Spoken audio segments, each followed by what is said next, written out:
Ანისაგან გარანტიას ითხოვს, რომ მინდელკომის ინტერესი მხოლოდ საცალო აქტივებია და არა შავი ზღვის კაბელი. Ამ ინფორმაციას ადასტურებენ კომპანიის წარმომადგენლები.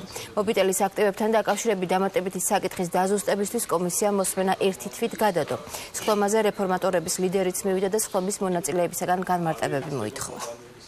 ნებისმიერი ავტორიზირებული პირი განუცხადოს მარეგულირებელს ნებისმიერ ზრახვაზე კომპანიის გასხვისების წილის თუ მთლიანად ან რაიმე დამატებით ინვესტორის შემოყვანაზე, ამიტომ ეს მსჯელობა აქ დაიწყო დიდი ხნის წინ, როგორც გითხარით, არასდროს ჩვენ შორის ამ პერიოდის განმავლობაში არ ყოფილა საუბარი და არ ყოფილა განხილვის საგანი და არც დღეს არ არის მაგისტრალური ოპტიკური ბოჭკოვანი კაბელი, როგორც სახმელეთო, ასევე შავი ზღვის. Beeline-მა გამოხატა ინტერესი შეიძინოს კავკასიის ონლაინის საცალო ქსელი.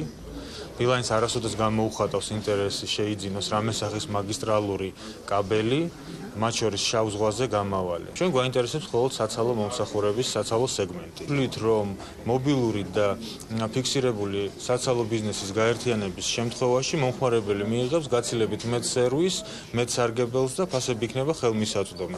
ეს არის ის, რისთვისაც ჩვენ დავიწყეთ მოლაპარაკება კავკასიის ონლაინის საცალო ქსელის შეძენასთან დაკავშირებით. წარმოდგენილი განაცხადი და დღევანდელი განხილვა ადასტურებს, რომ დღესდღეობით კომპანიებს შორის საუბარი არ მიმდინარეობს ოპტიკურ ბოჭკოვანი მაგისტრალების გაყიდვის ნაწილზე. არამედ მიმდინარეობს მხოლოდ საცალო სექტორის გაყიდვის სეგმენტის გაყიდვის ნაწილზე. ის რომ ოპტიკურ ბოჭკოვანი სადენი არ იყიდება, ეს არ ნიშნავს, რომ საფრთხები ამოწურულია.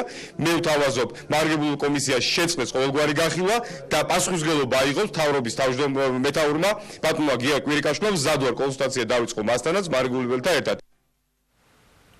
Ბოგი თოფაძე რამდენიმე დღის წინ გაკეთებულ განცხადებაზე დამატებით განმარტებებს აკეთებს. უმრავლესობის წევრმა კიდევ ერთხელ განაცხადა, რომ ბოდიში მას პრეზიდენტისთვის არ მოუხდია და ის დაუნის სინდრომის მქონე ბავშვების მშობლებთან შესახვედრად მზად არის, თუმცა ამბობს, რომ მათთან